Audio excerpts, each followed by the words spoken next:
जय श्री कृष्णा।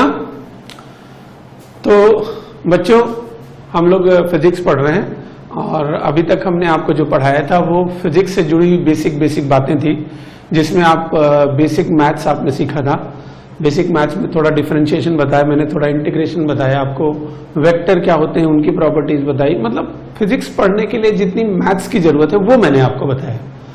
अब हम आपको फिजिक्स पढ़ाएंगे। मतलब अभी तक तो जो बेसिक मैथ्स था, मैथमेटिकल टूल्स जो रिक्वायर्ड थे वो पढ़ा रहा था। अब मैं आपको फिजिक्स पढ़ाऊंगा और फिजिक्स में हम लोग स्टार्ट करेंगे। जो पहला चैप्टर है वो काइनेमेटिक्स है। मैकेनिक्स 11th क्लास के अंदर पहला जो चैप्टर आता है वो काइनेमेटिक्स आता है।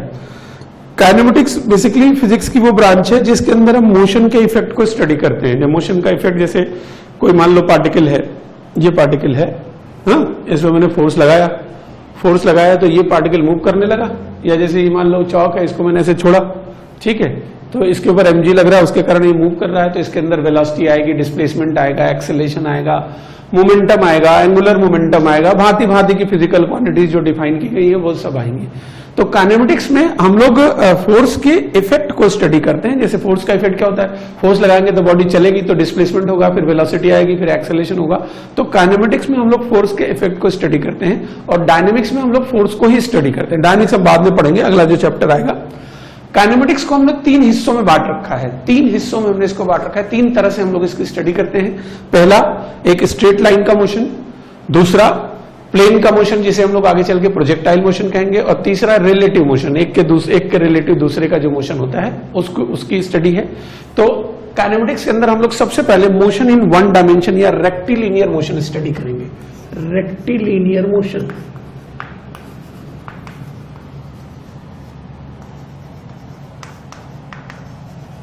रेक्टिलिनियर मोशन, या इसी को हम लोग मोशन इन 1 डायमेंशन कहते हैं। तो रेक्टिलिनियर मोशन का मतलब एक ऐसा मोशन जिसके अंदर जो पार्टिकल होता है 1D में चलता है या एक स्ट्रेट लाइन में चलता है, एक सीधी रेखा में चलता है, ऐसा मोशन रेक्टिलिनियर मोशन कहा जाता है। तो यहां पर मैं नोट करा देता हूं, in this motion the particle moves in a straight line.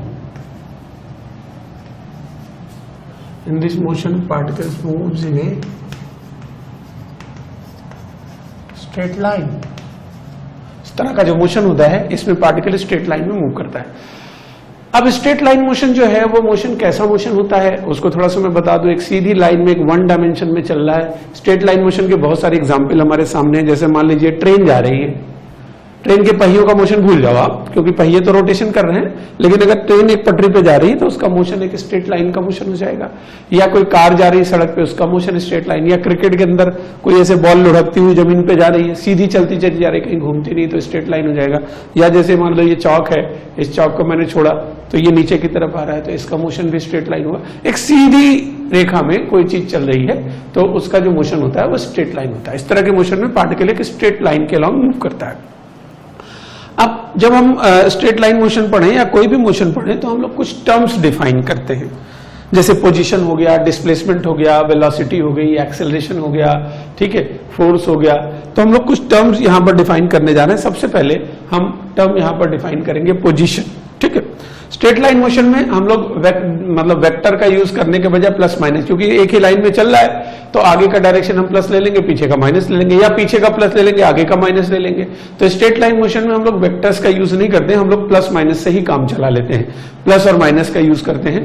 तो स्ट्रेट लाइन मोशन में सबसे पहला जो चीज मैं आपको डिफाइन करने जा रहा हूं वो पोजीशन डिफाइन करने जा रहा हूं। पोजीशन, इसको हम लोग एक्स से दिखाते हैं। पोजीशन जो है उसको एक्स से दिखाते हैं और पोजीशन हमेशा किसी ओरिजिन के रिस्पेक्ट में होती है। कोई ना कोई मूल बिंदु होगा जिसके रिस्पेक्ट में हम पार्टिकल की पोजीशन को मेजर करते हैं। क्योंकि किसी की पोजीशन का कोई मतलब नहीं, मैं कहूं बताओ मेरी पोजीशन क्या है, तो मेरी पोजीशन जो है वो कहीं से नापी जाएगी ना भाई, उस कैमरे से नापी जाएगी, बाहर जो ऑफिस है उससे नापी जाएगी, या चांदनी चौक से नापी जाएगी, या कुतुब मीनार से, कहीं ना कहीं से मेरी पोजीशन को मेजर किया जाएगा।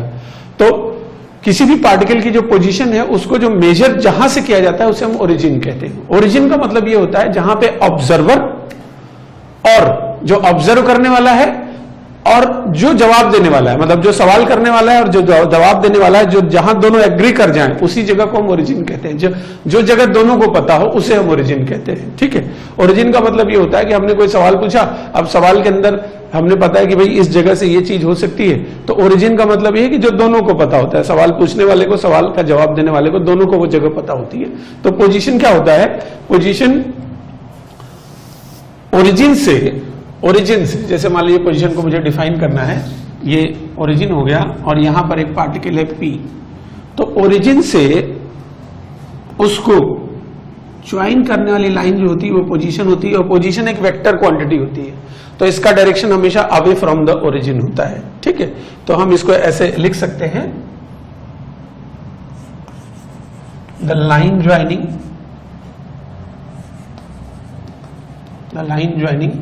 origin with given point,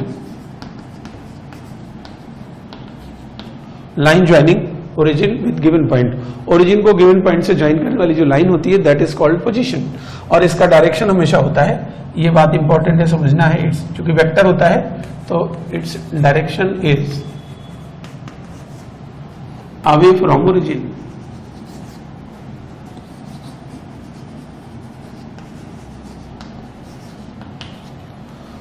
The line joining origin with given point, its direction is away from the origin.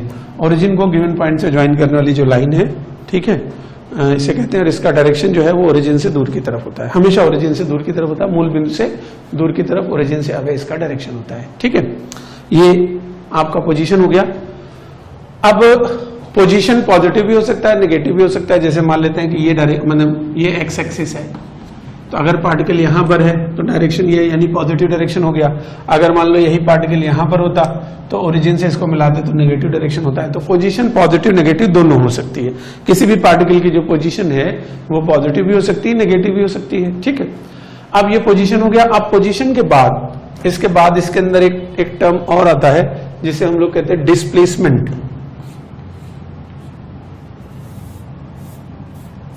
अच्छा, पोजीशन जो है ये वेक्टर क्वांटिटी और इसका यूनिट मीटर है, ये मैं लिख दे रहा हूं, it is a vector quantity,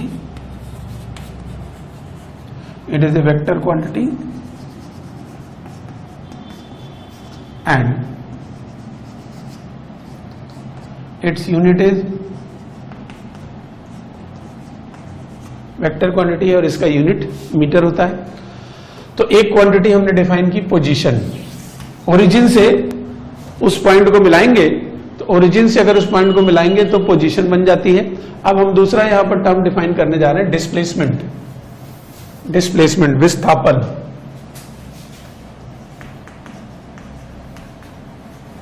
सब लोग जानते हैं डिस्प्लेसमेंट क्या होता है, लेकिन इस बार सही से जानो कि डिस्प्लेसमेंट क्या है। इसको हम एस से दिखाते हैं, और चूंकि अभी हम जो भी बात करेंगे ना वो वन डायमेंशन के हिसाब से करेंगे, जो पार्टिकल स्ट्रेट लाइन में चल रहा है उसी के हिसाब से हम बातें करेंगे। तो डिस्प्लेसमेंट बेसिकली क्या होता है, जैसे मान लो कि ये ओरिजिन है और एक पार्टिकल था, शुरू में यहां था, बाद में यहां पहुंच गया, आई से चला एफ पहुंच गया। ठीक है, तो ये चीज उसका डिस्प्लेसमेंट कहा जाएगा। डिस्प्लेसमेंट बेसिकली इनिशियल और फाइनल पॉइंट के बीच की जो शॉर्टेस्ट डिस्टेंस होती है उसे डिस्प्लेसमेंट कहते हैं। ठीक है, तो इसको इस तरह से भी बोल सकते हैं, shortest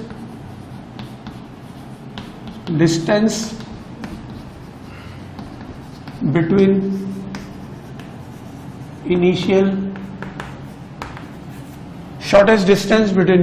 and final point.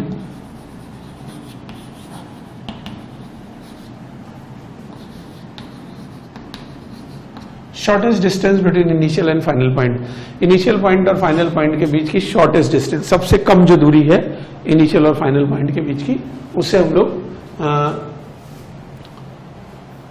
Displacement कहते हैं। ठीक है, अब मैं मान ले रहा हूं कि ये xi है, इनिशियल पोजीशन को हम xi बोल दिए, फाइनल पोजीशन को मैंने xf बोल दिया। तो आप ध्यान से देखें जो डिस्प्लेसमेंट आएगा, अगर देखें तो फाइनल पोजीशन अगर xf है, इनिशियल xi है, तो डिस्प्लेसमेंट जो आएगा वो किसके बराबर हो जाएगा, XF माइनस XI। तो डिस्प्लेसमेंट को हम चेंज इन पोजीशन भी कहते हैं, ठीक है। पोजीशन का जो चेंज है उसे डिस्प्लेसमेंट कहा जाता है। ये एक वेक्टर क्वांटिटी होता है और इसका डायरेक्शन होता है इनिशियल पॉइंट से फाइनल पॉइंट की तरफ, ठीक है। तो यहां पर डिस्प्लेसमेंट को चेंज इन पोजीशन भी बोला जाता है, S is equal to XF minus Y। और इसका जो डायरेक्शन होता है ये आपको ध्यान रखना है, its direction is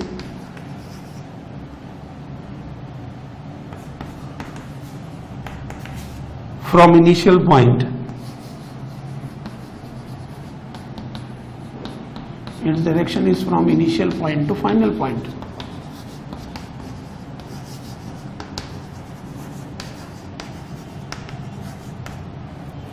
Its direction is from initial point to final point. ये डिस्प्लेसमेंट पॉजिटिव भी हो सकता है, नेगेटिव भी हो सकता है। पॉजिटिव कैसे होगा, मान लो पार्टिकल इधर से इधर जा रहा है तो पॉजिटिव हो जाएगा, मान लो इस डायरेक्शन में जा रहा है नेगेटिव, तो डिस्प्लेसमेंट नेगेटिव भी हो सकता है। डिस्प्लेसमेंट चेंज इन पोजीशन होता है, इसका डायरेक्शन इनिशियल पॉइंट से फाइनल पॉइंट की तरफ होता है। और ये जो डिस्प्लेसमेंट है ये एक वेक्टर क्वांटिटी है, it is a vector quantity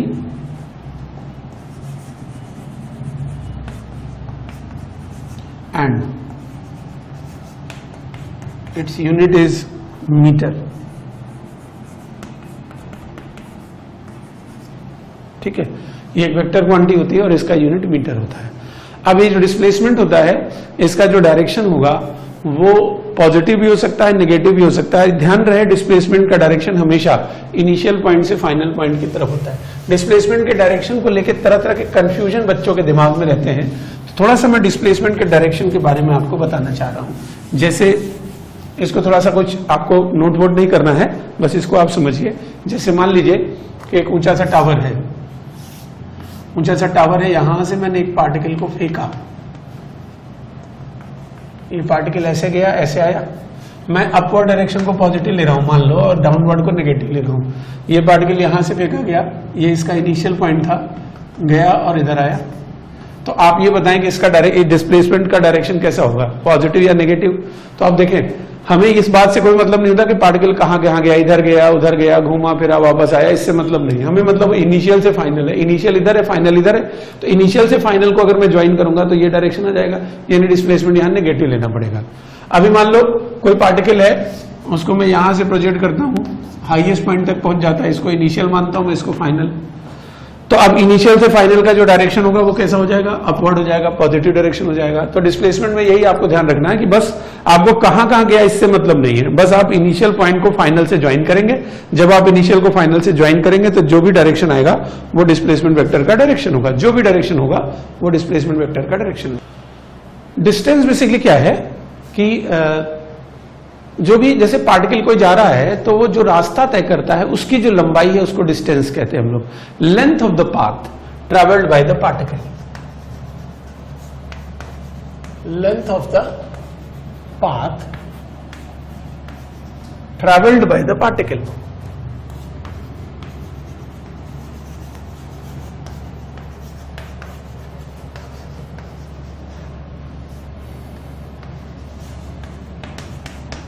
length of the path travelled by the particle, particle जो रास्ता तय करता है उसकी जो लंबाई है उसे हम डिस्टेंस कहते हैं, ठीक है। और ये जो लंबाई होती है, ये डिस्टेंस एक स्केलर क्वांटिटी है और यूनिट इसका भी मीटर ही होता है, ठीक है। स्केलर क्वांटिटी है और लिख देता हूं मैं, it is a scalar quantity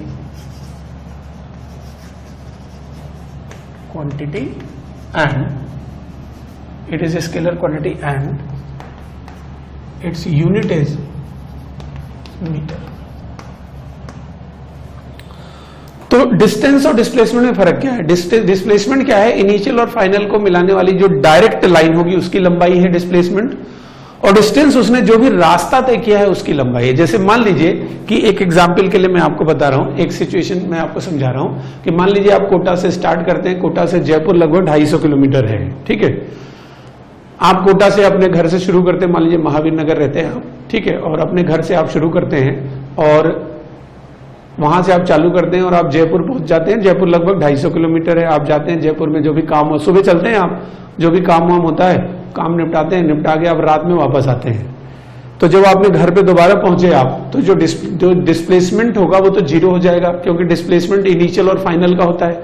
घर से चालू किया था घर से और रात में घूम घाम के जयपुर सब घूम घाम के सब पहुंच गए घर पे ही, तो जो डिस्प्लेसमेंट होगा वो तो जीरो हो जाएगा। लेकिन जो डिस्टेंस आएगी, मान लो 250 किलोमीटर गए, 250 आए, तो डिस्टेंस जो होगी 500 किलोमीटर जाएगी। तो डिस्टेंस बेसिकली जो रास्ता तय होता है उसकी लंबाई होती है। जो कार के अंदर आपका मेजरमेंट होता है, कार के अंदर कांटे में लिखा रहता है ना आपका कि भाई इतने किलोमीटर चल चुके, कार 42,000 किलोमीटर चल गई, 97,000 किलोमीटर चल गई, तो वो बेसिकली डिस्टेंस ही बताता है। क्योंकि डिस्प्लेसमेंट तो कैसे बताएगा, आप रोज कार घर से निकालते हो घर ही पहुंचा देते हो, तो डिस्प्लेसमेंट तो उसका रोज ही जीरो हो जाएगा।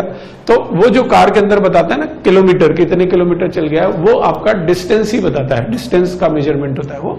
तो जो भी रास्ता तय हुआ है उसकी जो लंबाई है उसको हम लोग डिस्टेंस कहते हैं। जो भी length of the path travelled है दैट इज कॉल्ड डिस्टेंस। ठीक है, अब डिस्टेंस और डिस्प्लेसमेंट को आपस में हम रिलेट भी कर सकते हैं। जैसे मान लीजिए, समझाने के लिए मैं बता रहा हूं कि एक कोई पार्टिकल है, वो यहां से इनिशियल पॉइंट से फाइनल पॉइंट तक गया ऐसे, तो डिस्टेंस तो ये रास्ते की लंबाई हो जाएगी, डिस्प्लेसमेंट ये हो जाएगा। तो अगर आप यहां देखें तो डिस्टेंस जो है उसकी वैल्यू डिस्प्लेसमेंट से बड़ी आ रही है। अगर मान लो पार्टिकल ऐसे सीधे ही जाता तो डिस्टेंस और डिस्प्लेसमेंट बराबर आ जाती। अगर ये सीधे जाता तो डिस्टेंस और डिस्प्लेसमेंट बराबर हो जाता, लेकिन ऐसा कभी नहीं हो सकता कि डिस्प्लेसमेंट की वैल्यू डिस्टेंस से बड़ी हो जाए। या तो डिस्प्लेसमेंट की वैल्यू जो होगी डिस्टेंस के बराबर होगी या उससे छोटी होगी। तो ये एक रिलेशन है डिस्टेंस और डिस्प्लेसमेंट में। ये चीज मैं आपको नोट भी करा दे रहा हूं। ठीक है, मैग्नीट्यूड ऑफ डिस्प्लेसमेंट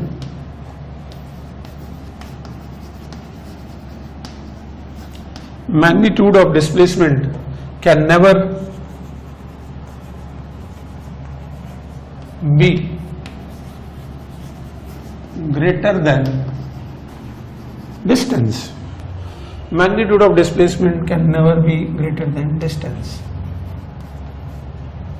ठीक है, और जो डिस्प्लेसमेंट की वैल्यू कभी भी डिस्टेंस से ज्यादा, हाँ बराबर हो सकती है। अगर पार्टिकल स्ट्रेट लाइन में जा रहा है तो डिस्टेंस और डिस्प्लेसमेंट बराबर हो जाएंगे, लेकिन ऐसा कभी नहीं होगा कि जो डिस्प्लेसमेंट होगा उसकी वैल्यू डिस्टेंस से ज्यादा हो जाए। ठीक है, एक बात, जैसे मान लीजिए कि खैर आपको ये रूम नहीं दिख रहा है अभी, मान लीजिए कि रूम के अंदर ये यहां से वहां तक जाने का एक स्पेस है, मान लीजिए ये 10 मीटर का स्पेस है, और मैं यहां से वहां तक गया 10 मीटर और 10 मीटर आ गया।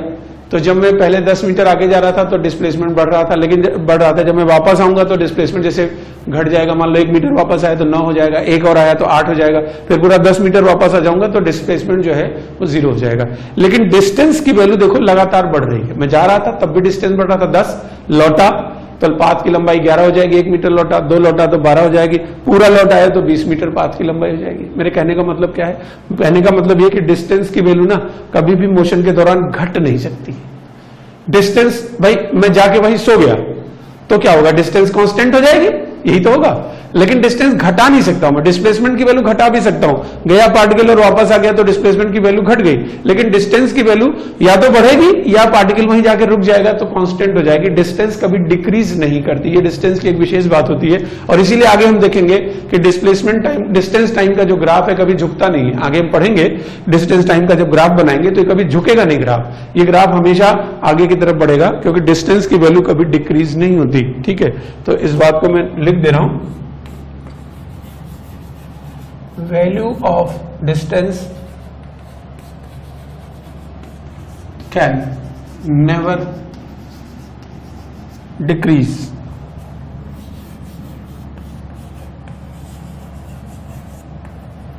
Value of distance can never decrease. Distance की वैल्यू जो है कभी भी घट नहीं सकती, वो वैल्यू हमेशा बढ़ती ही जाएगी या कांस्टेंट हो जाएगी, कभी घट नहीं सकती। ये डिस्टेंस की प्रॉपर्टीज रही। ठीक है, जो दूरी है इसको हिंदी में दूरी कहते हैं और इसकी ये प्रॉपर्टीज रही। अभी इस पर हम लोग दोबारा लौटेंगे, डिस्टेंस के बारे में बहुत सारी बात करेंगे। अब मैं भी कुछ और टर्म आपको डिफाइन करने जा रहा हूं। जैसे यहां पर एक टर्म आता है वेलोसिटी। इनफैक्ट जब हम वेलोसिटी डिफाइन करते हैं तो वेलोसिटी दो तरह की होती है, दो तरह की वेलोसिटी होती है। एक वेलोसिटी होती है आपकी एवरेज वेलोसिटी और एक होती है इंस्टेंटेनियस वेलोसिटी। ठीक है, तो मैं दोनों वेलोसिटी अलग अलग डिफाइन करूंगा। सबसे पहले मैं डिफाइन करूंगा इंस्टेंटेनियस वेलोसिटी।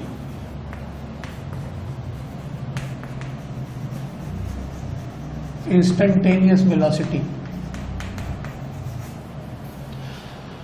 और सिर्फ वेलोसिटी बोले तो उसका मतलब भी इंस्टेंटेनियस वेलोसिटी ही आता है। जैसे मान लो कई बार ऐसे बोल देते हैं ना वेलोसिटी ऑफ ए पार्टिकल, तो वेलोसिटी ऑफ ए पार्टिकल का मतलब इंस्टेंटेनियस वेलोसिटी, उस इंस्टेंट पर, उस मौके पर वेलोसिटी। इंस्टेंटेनियस वेलोसिटी का मतलब है उस इंस्टेंट या उस मौके पर वेलोसिटी। तो ये इंस्टेंटेनियस वेलोसिटी जो है ये मैं आपको डिफाइन करना जा रहा हूं। इंस्टेंटेनियस का वेलोसिटी का मतलब जो होता है velocity at the given instant.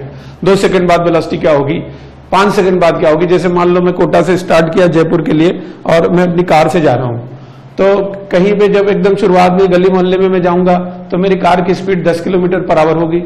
जब मैं थोड़ा निकलूंगा, आगे बढ़ूंगा, ठीक है, तो आगे बढ़ूंगा, कहीं मुझे हाईवे मिल जाएगा तो मेरी स्पीड 40 भी हो सकती है। तो कुछ किसी इंस्टेंट बाद स्पीड 40 हो गई, आगे गया और हाईवे बहुत बढ़िया मिल गया, बिल्कुल 4 लेन फर्राटेदार मिल गई, तो मेरी स्पीड 80 भी हो सकती है। 120, 130, 150 पे भी गाड़ी चलाते हैं हम लोग, ठीक है, बहुत बढ़िया रास्ता मिल गया तो क्या करेगा आदमी, चलाएगा ही। तो कहने का मतलब यह है कि उस इंस्टेंट पे वेलोसिटी, उस मौके पर वेलोसिटी, कभी वही वेलोसिटी 40 है, कभी वही 80 है, कहीं ढाबा मिल गया वहां रोक के चाय पीने लगे तो 0 भी हो गई। तो इंस्टेंटेनियस वेलोसिटी का मतलब है उस मौके पर वेलोसिटी, उस इंस्टेंट पर वेलोसिटी। तो instantaneous velocity is velocity at A given instant, it is velocity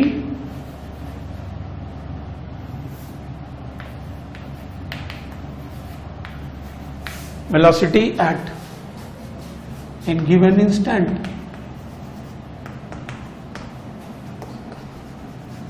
velocity at A given instant. किसी गिवन इंस्टेंट पे किसी दिए गए मौके पर जो वेलोसिटी होती है उसे हम इंस्टेंटेनियस वेलोसिटी कहते हैं। और इसकी डेफिनेशन क्या होती है, जो वेलोसिटी होती है इट इज वेक्टर क्वांटिटी होती है, तो ये rate of change of displacement होती है। डिस्प्लेसमेंट का रेट का मतलब होता है जब भी हम टाइम के रिस्पेक्ट में डिफरेंशिएट करते हैं तो उसे रेट कहा जाता है। तो वेलोसिटी जो है वो ds अपॉन dt है, शब्दों में बोलेंगे तो it is rate of displacement, ठीक है। तो वेलोसिटी जो है इसको हम ऐसे भी बोल सकते हैं, it is rate of displacement, विस्थापन की दर को वेग कहते हैं, it is rate of displacement. Velocity v जो है वो ds अपॉन dt है और इसको हम लोग डिस्प्लेसमेंट का रेट कहते हैं, it is rate of displacement.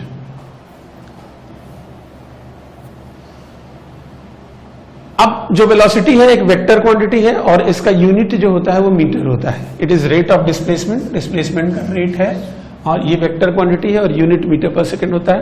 ये लिख देता हूं मैं, it is a vector quantity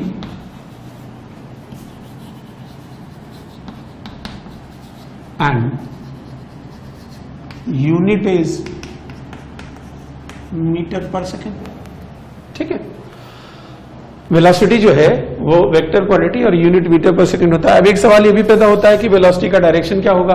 तो जैसे मान लो पार्टिकल ऐसे जा रहा है, इस तरह से जा रहा है, तो इंस्टेंटेनियस वेलोसिटी का डायरेक्शन किसी भी इंस्टेंट पे पाथ का टेंजेंट होता है। जैसे यहां पे वेलोसिटी का डायरेक्शन अगर पूछना है तो ये ऐसे हो जाएगा, इस जगह पे वेलोसिटी मतलब वेलोसिटी का direction tangential to the path होता है, जो भी रास्ता है उसके टेंजेंशियल है। जैसे मान लो कोई पार्टिकल सर्कल में घूम रहा है तो यहाँ पे वेलोसिटी ऐसे आएगी, यहाँ ऐसे आएगी, यहाँ ऐसे आएगी।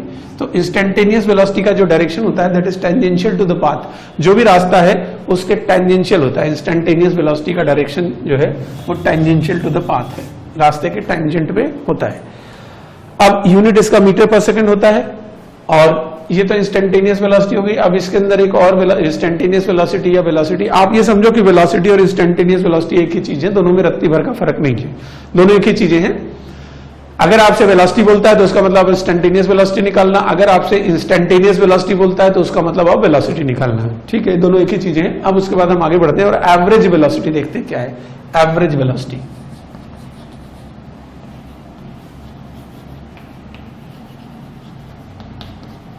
एवरेज वेलोसिटी, एवरेज वेलोसिटी अगर हमें निकालनी है तो एवरेज वेलोसिटी का जो सिंबल है ये वी एवरेज है, ठीक है। हिंदी में इसको हम औसत वेग कहते हैं। ये भी एक वेक्टर क्वांटिटी होती है और इसकी डेफिनेशन जो है एवरेज वेलोसिटी की जो डेफिनेशन है, एवरेज वेलोसिटी है वी एवरेज, ये बराबर है total displacement, total displacement,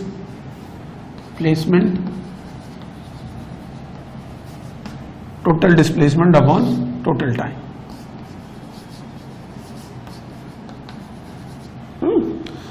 displacement को हम लोग वेक्टर एस से दिखाते हैं और टाइम जो है उसको डेल्टा टी से दिखाते हैं। तो एवरेज वेलोसिटी हो जाएगी total displacement upon total time, vector S upon delta T, और डिस्प्लेसमेंट चेंज इन पोजीशन भी होता है, तो इसी को हम लोग delta x by delta T से भी दिखाते हैं। 1D मोशन में वेक्टर तो लगाते नहीं हम लोग, वैसा डेफिनेशन है total displacement upon total time, लेकिन मान लीजिए कि 1D मोशन हो रहा है तो displacement is change in position delta x, change को हम लोग डेल्टा से x final minus x initial, तो इस तरह से हम लोग एवरेज वेलोसिटी को डिफाइन करते हैं। और ये भी एक वेक्टर क्वांटिटी है, जैसा कि तीर से लग रहा है, हमने तीर यहां लगा दिया है, और यूनिट इसका भी देखेंगे तो पोजीशन मीटर में है, टाइम सेकंड में है, तो यूनिट इसका मीटर पर सेकंड आ जाएगा। ठीक है, तो लिख देता हूं मैं इसके बारे में, it is a vector quantity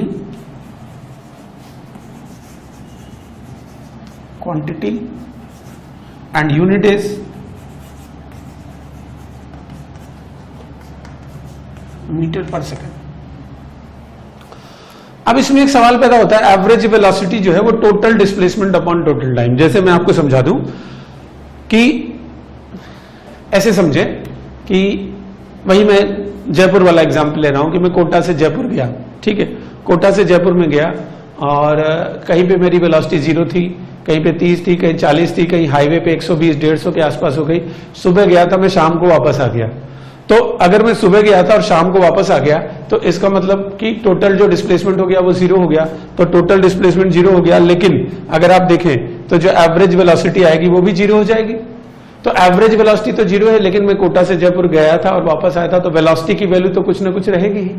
तो ऐसा जरूरी नहीं कि एवरेज वेलोसिटी 0 हो तो वेलोसिटी भी 0 हो। भाई एवरेज वेलोसिटी 0 होने का मतलब जहां से चले थे वहीं आ गए, जहां से चले थे वहीं आ गए, तो टोटल डिस्प्लेसमेंट 0 हो जाएगा, तो एवरेज वेलोसिटी 0 हो जाएगी, लेकिन वेलोसिटी तो रहेगी ना। हम गए थे और आए थे तो कुछ ना कुछ तो वेलोसिटी थी।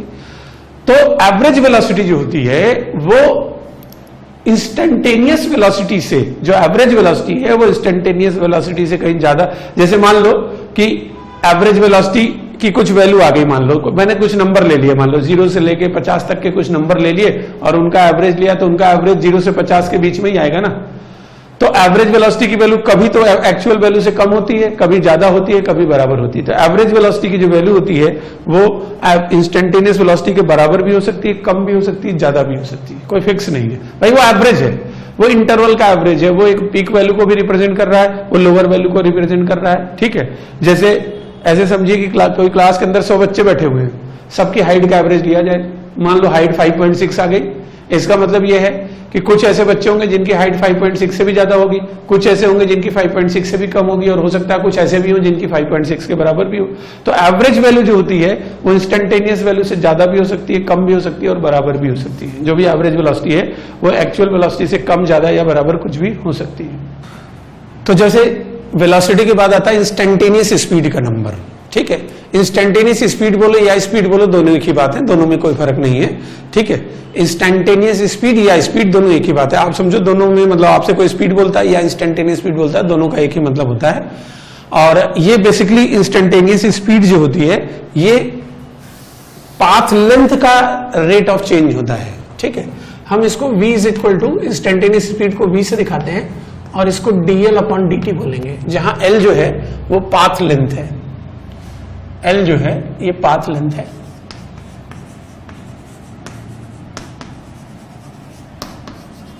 L पाथ लेंथ है।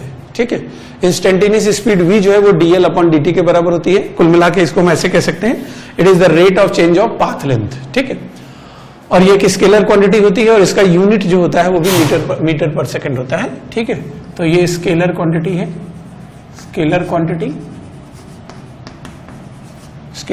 है, और इसका यूनिट जो होता है वो भी मीटर पर सेकंड होता है। ठीक है, अब ये जो इंस्टेंटेनियस स्पीड या और जो स्पीड होती है और जो वेलोसिटी होती है, इनमें रिलेशन क्या होता है? जो वेलोसिटी में दो चीजें होती है, मैग्नीट्यूड और डायरेक्शन। तो उसका जो मैग्नीट्यूड होता है उसी को स्पीड कहते हैं। जैसे ऐसे समझ दें, किसी पार्टिकल की वेलोसिटी जो है, समझाने के लिए बता रहा हूं, मान लिया 20 i कैप है तो उसकी स्पीड 20 आ जाएगी, यानी जो मैग्नीट्यूड है, वेलोसिटी का जो मैग्नीट्यूड है उसे हम लोग स्पीड कहते हैं। ठीक है, वेलोसिटी जो है उसके मैग्नीट्यूड को हम लोग स्पीड कहते हैं। तो अगर हम इंस्टेंटेनियस वेलोसिटी या वेलोसिटी और स्पीड के अंदर रिलेशन निकालना चाहें तो हम ऐसा कह सकते हैं कि magnitude of velocity is speed, speed is magnitude of velocity.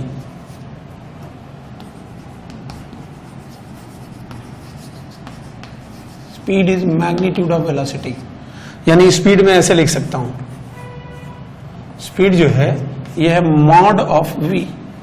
Velocity का जो मैग्नीट्यूड है उसे स्पीड कहते हैं। टेक्निकल डेफिनेशन यही है कि पाथ लेंथ का रेट ऑफ चेंज होता है। अगर l पाथ, रास्ते की लंबाई l है, तो रास्ते की लंबाई का जो रेट ऑफ चेंज है दैट इज कॉल्ड स्पीड। ये भी एक स्केलर क्वांटिटी है, यूनिट इसका मीटर पर सेकंड होता है। और अगर सीधे सीधे बोले तो वेलोसिटी का जो मैग्नीट्यूड है उसे हम लोग स्पीड कहते हैं, ठीक है। चूंकि स्केलर क्वांटिटी है तो डायरेक्शन नहीं होता, डायरेक्शन की अगर हमें बात करें तो फिर हमें वेलोसिटी लेना पड़ेगा। वेलोसिटी का मैग्नीट्यूड जो होता है वो स्पीड होता है। अब इसी के अंदर एक और आता है एवरेज स्पीड, ये इंस्टेंटेनियस स्पीड हो गया। दूसरा आ गया एवरेज स्पीड, एवरेज स्पीड,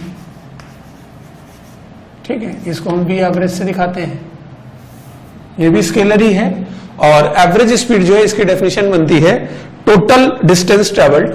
अगर हम भी एवरेज निकालना चाहें तो it is total distance travelled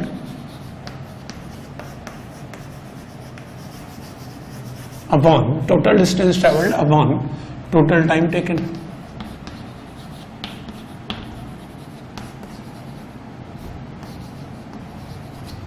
total distance travelled upon total time taken, जैसा कि साफ दिख रहा है यूनिट इसका मीटर पर सेकंड है और ये एक स्केलर क्वांटिटी है, वो मैं नोट नहीं करा रहा हूं, एकदम ऑब्वियस सी बात है। तो total distance travelled upon total time taken, कुल जो इसने दूरी तय करी है अपॉन टोटल टाइम, ये एवरेज स्पीड होती है। अब इसमें एक सवाल बनता है, ऑब्जेक्टिव या ऑब्जेक्टिव पैटर्न का सवाल बनता है कि एवरेज स्पीड और एवरेज वेलोसिटी में क्या रिलेशन होता है। तो एवरेज स्पीड और एवरेज वेलोसिटी का रिलेशन अगर आप थोड़ा ध्यान से सोचो तो आप रिलेशन निकाल सकते हो। जैसे मान लो एक पार्टिकल यहां से I से F पहुंचा, ऐसे गया, तो आप देखें तो जो डिस्टेंस ट्रेवल्ड है वो डिस्प्लेसमेंट से ज्यादा होगी, जो डिस्टेंस ट्रेवल्ड है वो डिस्प्लेसमेंट से ज्यादा है। अब अगर मैं डिस्टेंस को टाइम से डिवाइड कर दूंगा तो एवरेज स्पीड आ जाएगी, और डिस्प्लेसमेंट को टाइम से डिवाइड करूंगा तो एवरेज वेलोसिटी आएगी। तो आप देखें डिस्टेंस जो है वो डिस्प्लेसमेंट से ज्यादा है, तो डिस्टेंस अगर डिस्प्लेसमेंट से ज्यादा है तो एवरेज वेलोसिटी जो है वो उसका मैग्नीट्यूड जो होगा, एवरेज वेलोसिटी जो है वो उसका वो डिस्प्लेसमेंट से ज्यादा के मैग्नीट्यूड से उसकी वैल्यू ज्यादा आएगी, ठीक है। तो इस चीज को मैं ऐसे लिख सकता हूं, मतलब एवरेज वेलोसिटी जो होती है हमेशा एवरेज, सॉरी उल्टा बोल गया मैं, एवरेज स्पीड जो होती है वो हमेशा एवरेज वेलोसिटी से बड़ी होगी या बराबर भी हो सकती है। बराबर तब हो सकती है जब ये सीधे जा रहा हो, सीधे जा रहा होता तो डिस्टेंस डिस्प्लेसमेंट बराबर हो जाता है, लेकिन ऐसा कभी नहीं होगा कि एवरेज जो वेलोसिटी है वो एवरेज स्पीड से बड़ी हो जाए, ऐसा नहीं होगा। एवरेज वेलोसिटी एवरेज स्पीड की या तो बराबर होगी या छोटी होगी। तो इस बात को मैं नोट कर देता हूं, magnitude of average velocity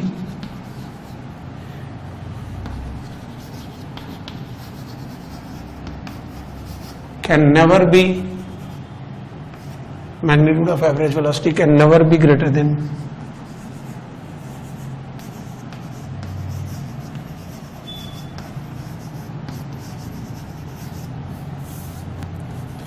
magnitude of average velocity can never be greater than average speed.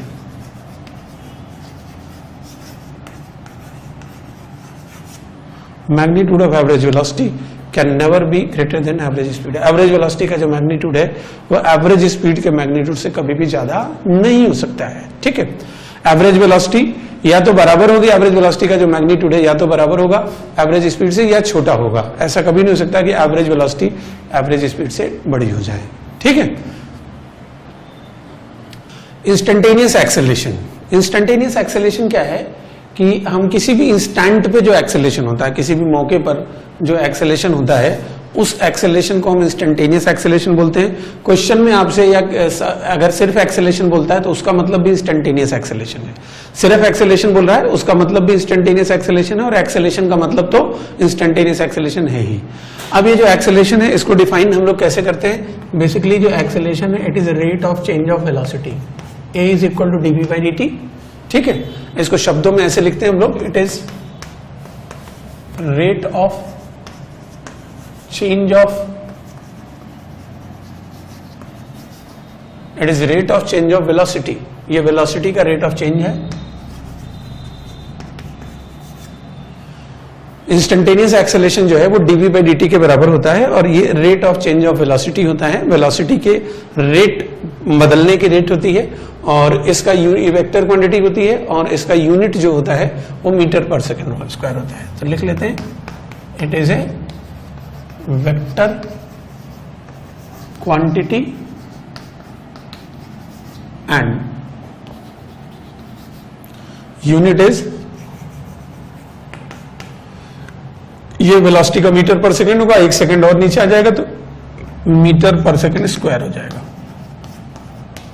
Unit इसका हो जाएगा मीटर पर सेकेंड स्क्वायर, जो इंस्टेंटेनियस एक्सेलेरेशन है, और वैल्यू इसकी डीवी अपॉन dt के बराबर होगी। ये प्लस भी हो सकता है, माइनस भी हो सकता है, और एक्सेलेरेशन जो होता है उसका डायरेक्शन वही होता है जो फोर्स का डायरेक्शन होता है। मतलब हम एक्सेलेरेशन का डायरेक्शन अगर हमें डिसाइड करना है तो एक्सेलेरेशन का डायरेक्शन वही होगा जो फोर्स, जिधर फोर्स लग रहा होगा नेट फोर्स का जो डायरेक्शन होगा वही एक्सेलेरेशन होगा। सबसे बेसिक चीज जो होती है वो फोर्स होती है, इसको आप सब लोग समझिएगा। जो बॉडी का फोर्स होता है उससे उसका एक्सेलेरेशन डिसाइड होता है, फिर जो उसमें एक्सेलेरेशन आता है उसके कारण उसकी वेलोसिटी डिसाइड होती है, और फिर जब उसके अंदर जो वेलोसिटी आती है उसके कारण फिर उसमें डिस्प्लेसमेंट डिसाइड होता है। मैंने सबसे फंडामेंटल चीज फोर्स होती है, वो एक्सेलेरेशन देता है। एक्सेलेरेशन आएगा तो वेलोसिटी बदलेगी, बढ़ेगी घटेगी जो भी होना होगा, फिर वेलोसिटी आ जाएगी, फिर जब वेलोसिटी पार्टिकल में आएगी तो डिस्प्लेसमेंट आ जाएगा, फिर डिस्प्लेसमेंट से पोजीशन, डिस्टेंस, बारी की सीरीज आएंगी। यानी सबसे फंडामेंटल चीज फोर्स होती है, फोर्स से एक्सेलेरेशन, एक्सेलेरेशन से वेलोसिटी, वेलोसिटी से डिस्प्लेसमेंट। तो जो एक्सेलेरेशन होता है वो डीवी बाई dt के बराबर होता है, इसे हम rate of change of velocity के वेलोसिटी बोलते हैं, ठीक है। और इसका डायरेक्शन वही होगा जो डीवी का डायरेक्शन होगा। एक्सेलेरेशन का डायरेक्शन वेलोसिटी का डायरेक्शन नहीं होता है, एक्सेलेरेशन का डायरेक्शन वेलोसिटी के चेंज का डायरेक्शन होता है। जिधर वेलोसिटी बदल रही, क्या पता पार्टिकल आगे जा रहा हो लेकिन वेलोसिटी बदल, माने पीछे की तरफ वेलोसिटी आगे जा रहा हो और वेलोसिटी घट रही हो, तो जो चेंज आ जाएगा वो पीछे की तरफ आ जाएगा। नेगेटिव आ गया ना, तो नेगेटिव का मतलब आगे के बजाय पीछे हो गया। तो एक्सेलेरेशन, कुछ लोग ऐसा समझते हैं कि जिधर वेलोसिटी उधर ही एक्सेलेरेशन, ऐसा नहीं है। एक्सेलेरेशन का डायरेक्शन वेलोसिटी के डायरेक्शन में होता है, सॉरी वेलोसिटी के चेंज के डायरेक्शन होता है, माने ए का डायरेक्शन और डीवी का डायरेक्शन सेम होगा। ये इंस्टेंटेनियस एक्सेलेरेशन आ गया। अब उसके बाद इसके अंदर इंस्टेंटेनियस एक्सेलेरेशन के बाद एक आता है इसके अंदर एवरेज एक्सेलेरेशन, एवरेज एक्सेलरेशन।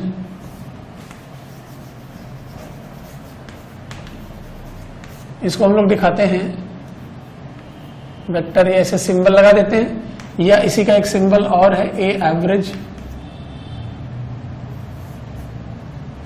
मतलब किसी भी चीज का, इसको आप समझिएगा आगे फिजिक्स में, जैसे कोई भी फंक्शन है हमें एवरेज निकालना है, तो ऐसे अगर हमने कर दिया तो ये उसकी एवरेज वैल्यू होती है। तो जैसे मुझे अगर एक्सेलेरेशन का एवरेज निकालना है तो ये दो इस तरह के मैंने तीर टाइप के लगा दिए, तो ये एवरेज बताएगा, बाकी ए एवरेज कहते हैं हम लोग। और जो एवरेज एक्सेलेरेशन होता है उसकी डेफिनेशन जो हम लोगों ने बना रखी है, average acceleration it is change in velocity, change in velocity upon time taken,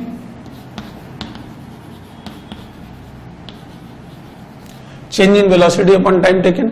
तो ये वेलोसिटी में चेंज और जो भी समय लग रहा है उसका डिवीजन हो गया, तो change in velocity upon time taken, इसी को हम लोग ऐसे भी बोल सकते हैं delta we upon delta T.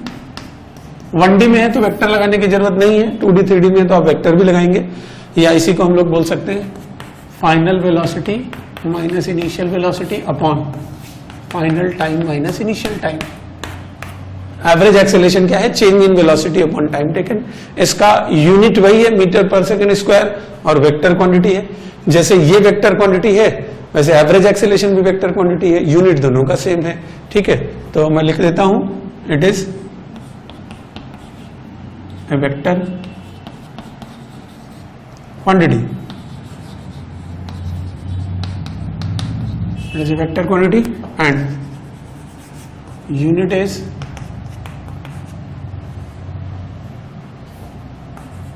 Metre पर सेकेंड स्क्वायर, ठीक है। एक और फिजिकल क्वांटिटी हम लोग डिफाइन करते हैं जो अपने सिलेबस का पार्ट नहीं है, मतलब वो +2 के सिलेबस में नहीं है, न वो आईटी के एग्जाम में आता है न नीट के एग्जाम में आता है। जर्क हम डिफाइन करते हैं, और ये जो जर्क होता है ये बेसिकली, इसको हम वेक्टर जे से डिफाइन करते हैं, सिलेबस का पार्ट नहीं, तो हम ज्यादा इसके बारे में चर्चा नहीं करेंगे।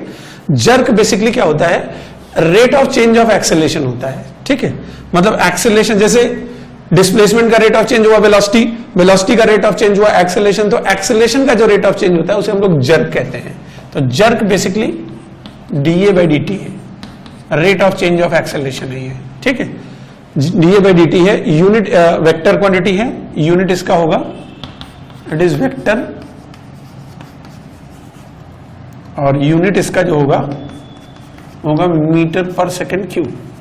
जैसे डिस्प्लेसमेंट का मीटर तो वेलोसिटी का मीटर पर सेकंड, तो एक बार और डिफरेंशिएट किया तो मीटर पर सेकंड स्क्वायर एक्सेलेरेशन, तो जर्क जो है वो मीटर पर सेकंड क्यूब है। जर्क जो है ये बताता है कि एक्सेलेरेशन किस रेट से बदल रहा है। जैसे जर्क वर्ड कई बार आपने सुना होगा, कार से जा रहे हैं और एकदम से कहते हैं जर्क आ गया, तो कार जैसे मान लो सामने कोई छोटा सा गड्ढा या कुछ ऐसा आ गया तो कार एकदम से हिल जाती। तो एक्सेलेरेशन में अचानक से जो बदलाव होता है उस चीज को जर्क मेजर करता है। जो एक्सेलेरेशन, जैसे क्रिकेट के अंदर क्या होता है, जैसे नॉर्मल हम ऐसे बॉल फेंक रहे हैं, ऐसे फेंक रहे हैं तो ये नॉर्मल बॉल हुई, लेकिन हमने ऐसे किया और ऐसे मार दिया तो जर्क बॉल हो गई। और ऐसे फेंक रहे हैं तो एक्सेलेरेशन यूनिफॉर्म है, लेकिन हम ऐसे बॉल करके और जब ऐसे झटके के साथ फेंकेंगे तो एकदम से हमने एक्सेलेरेशन में बदलाव कर दिया, तो उसे जर्क कहते हैं। जर्क बेसिकली क्या होता है, अगर एक्सेलेरेशन में जैसे बिल्कुल एक्सेलेरेशन का जो चेंज होता है, एक्सेलेरेशन के अंदर जो बदलाव होता है उस चीज को हम लोग जर्क बोलते हैं। एकदम झटके से फीलिंग जो आती है वो आती ये है कि जर्क जो है वो एक झटका होता है। मतलब कॉमन मैन का परसेप्शन ये है कि जर्क एक झटका होता है। फिजिक्स में जर्क का मतलब ये होता है कि जो एक्सेलेरेशन का रेट ऑफ चेंज है उसी चीज को हम लोग जर्क बोलते हैं फिजिक्स के अंदर।